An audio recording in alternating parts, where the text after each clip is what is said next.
Today's Tips du Jour Mailbag question comes to us from South Carolina. Robert, recently I was closing the box on my guitar following your method outlined in your online course videos.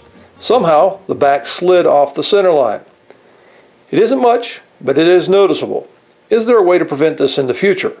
Thanks for your videos, Glenn in South Carolina. Glenn, there's actually a very easy way to prevent this. It's so simple that you're going to think, why didn't I think of that?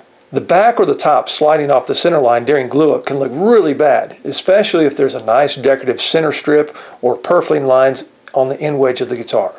So let me show you a very simple way to keep this from happening.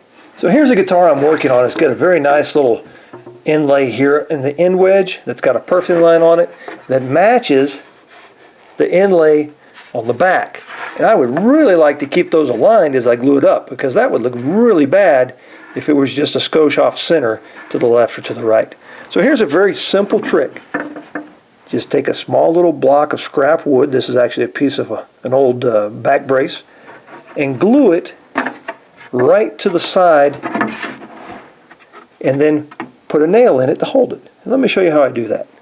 So Glenn, I'm just going to glue my block of wood to the side here with some CA glue. And I like to use this UFO version. It's called User Friendly Odorless, and I get it from LMI or Satellite City. And the really cool thing about it is that it has no odor. It doesn't irritate the nose or the eyes as you work with it. So just a small little dab on there. Put it off to one side, make sure that it's up against the back so there's no gap between the back and the block. If you want to hit it with a little shot of accelerator, you can, or you can just become a human clamp for a couple of minutes. The next thing I'm going to do is place my back on the guitar in the correct position that I want it and make sure that all of the lines are lined up. I then come in with my drill and drill a hole through the back and into the little block that I've glued to the side. I then place a nail, and it's not going anywhere at that point because it's been pinned. Here in the video I used a 1/16 inch drill bit with an 18 gauge finishing nail. LMI also sells a nice little pack of locating pins that comes with a very small drill bit. Next time you order something from LMI, throw that in, take advantage of your shipping cost, and that also works very well.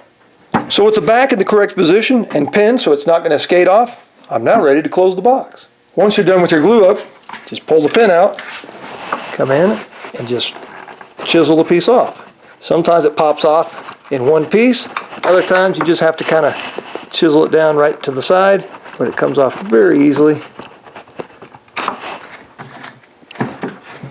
Now you're ready to flush trim, and you've got a back or a top that is perfectly aligned with the center line of your guitar. So Glenn, I told you it was very simple, and if you use this method in the future, you should have no problem keeping that top or the back from skating off the center line when you're closing the box.